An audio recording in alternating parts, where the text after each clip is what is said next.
Welcome to the final episode of the Falling for Learning podcast for the 2025 year, right? So we are in season 3.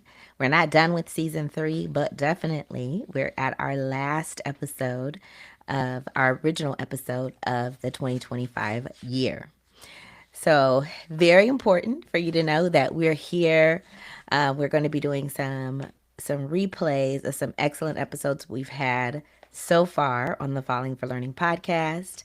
And this is not about the new year, right? This is that time before the new year where you pause and reflect and do all those great things that are going to help fuel you forward in the next phase.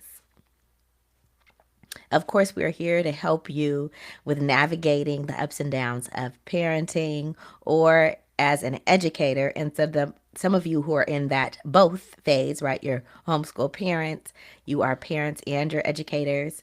We are here to help give you support, strategies.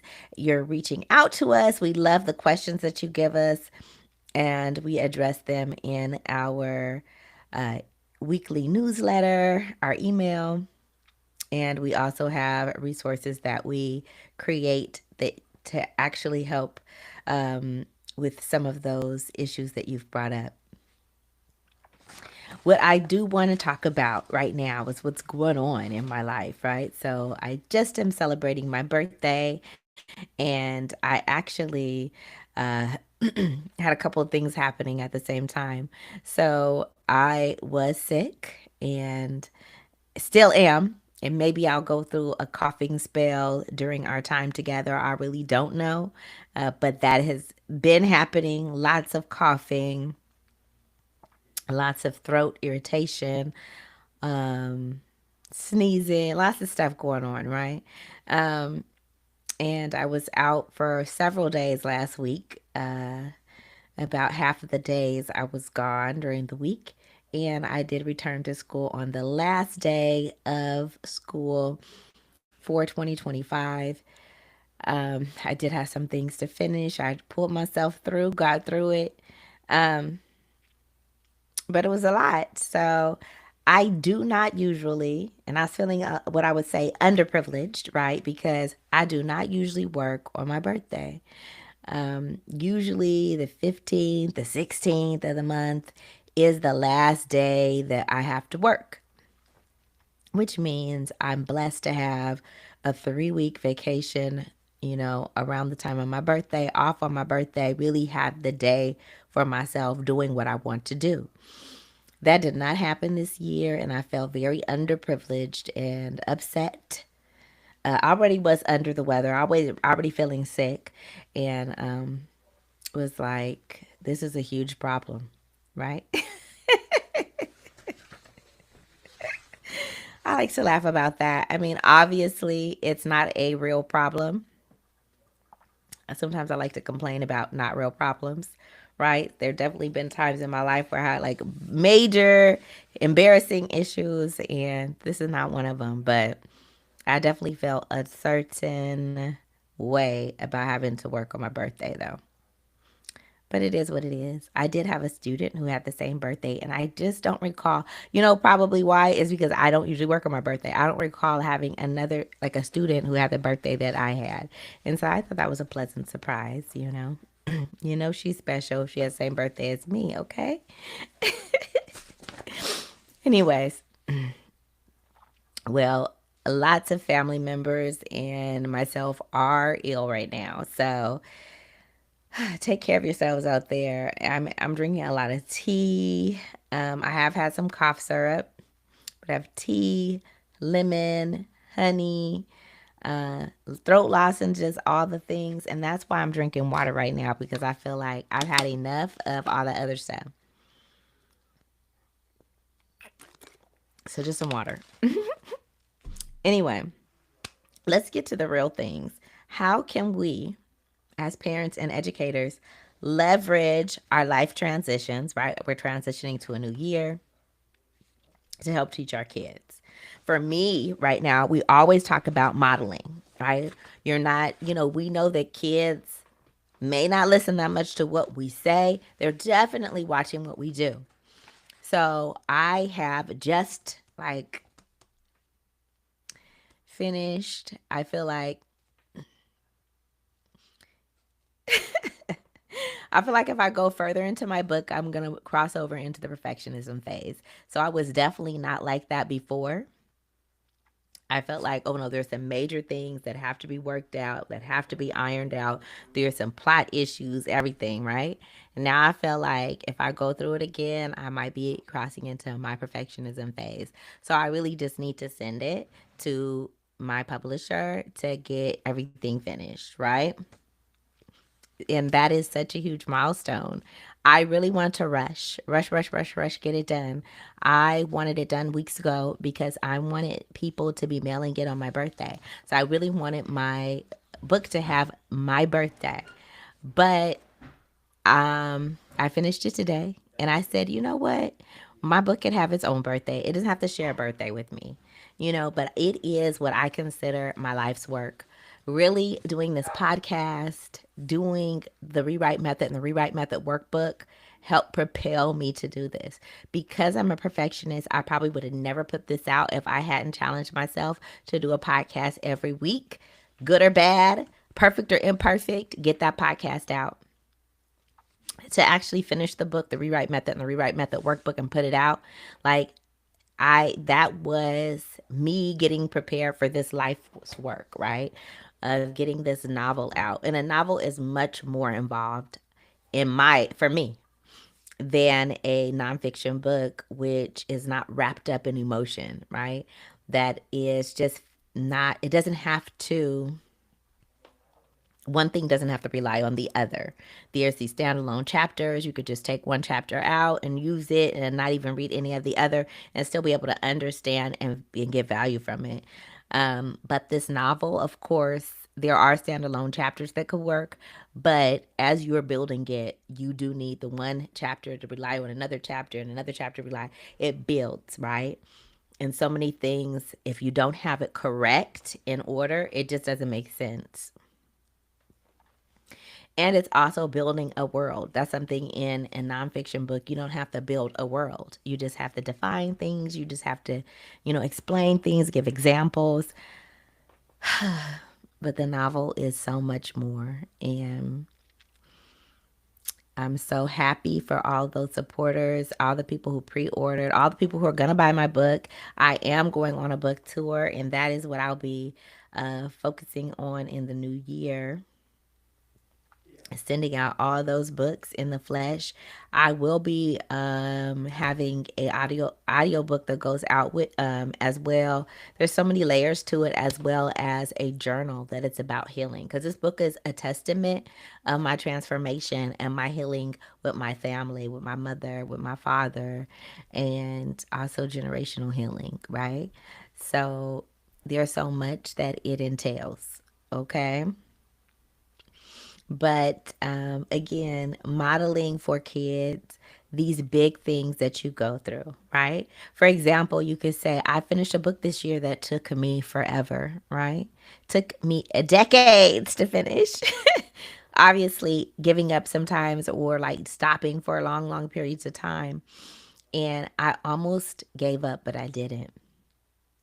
And then turning that to kids, like, when is the time that you feel like giving up something? You felt like it was too hard. You feel like, I'm never going to get this right. And talk to them through that. Talk them through it. Help them through it. Talk to them about your ups and downs, what kept you going, what stopped you, and then what propelled you forward. So hopefully they're not working on something that could have been a lot quicker, right? For decades, they're getting their work done. They are accomplishing their dreams. They're following through in a more quick way, right? In a more efficient way. So really, like, reach out to your kids about that. I'm moving around and knocking stuff over. Okay. Let me adjust. There you go. Kind of like a coughing spell. Anyway, so really talk to them about it. When I got at the end of the book, right? And I was like, okay, I'm just ready to be done with it. And that's how it is at the end of something. If you're thinking about, some of us have our seniors, or they have their last year of middle school, their last year of elementary school. They're like, I am just tired of it. I want to get rid of it. That is how it is at the end. Letting them know when you're at the end of something, you're done with it, you're kind of tired of it, but you still have a million steps to go, right? You have so much more to do before you're over, but it's important for you to get through it. It's important that you pay attention to the details at the end and get it right, because you could ruin a lot of things because you don't do your things right, right? You are doing so great throughout school, then you rush through your classes and you get low scores in that last couple semesters, and we're in a digital world. Those scores show up really low. They could rescind those offers. A lot could happen. If you're an athlete and you're just trying to like dial it in, they could think that someone else is more worthy of that athletic scholarship or something like that. So it is important to see it through to the end, to give it that space and that grace to the end, not rushing through, but making sure that you are giving your quality and your full self the whole time. Which again, I was tired this past week. Very difficult to dedicate any time to it, let alone some quality time to it, because I was tired. I was sick. I was sleeping. I was resting. And you just want to push it away from you and not even think about it, but there are some details that needed to be attended to make sure that it was right, rather than say, okay, well, I'm going to get this done on my birthday. Of course, I had so many things I had going on my birthday. I had work on my birthday. I had some celebrations on my birthday, so it wasn't feasible to get it done on my birthday. I needed to take some space and time today to get it done, and I did. The other thing that I really want to talk about, is sharing that. What was hard, what worked, and what you're proud of. Like talking to your kid about that. Right? This was very hard. This really worked for me. When it was time for me to get work done, I really did the best work when I got out of the house. For me, when I got out of the house and went to a coffee shop or something like that, got some work done. I definitely have spent some time organizing my house when I should have been dedicating that to my book, right?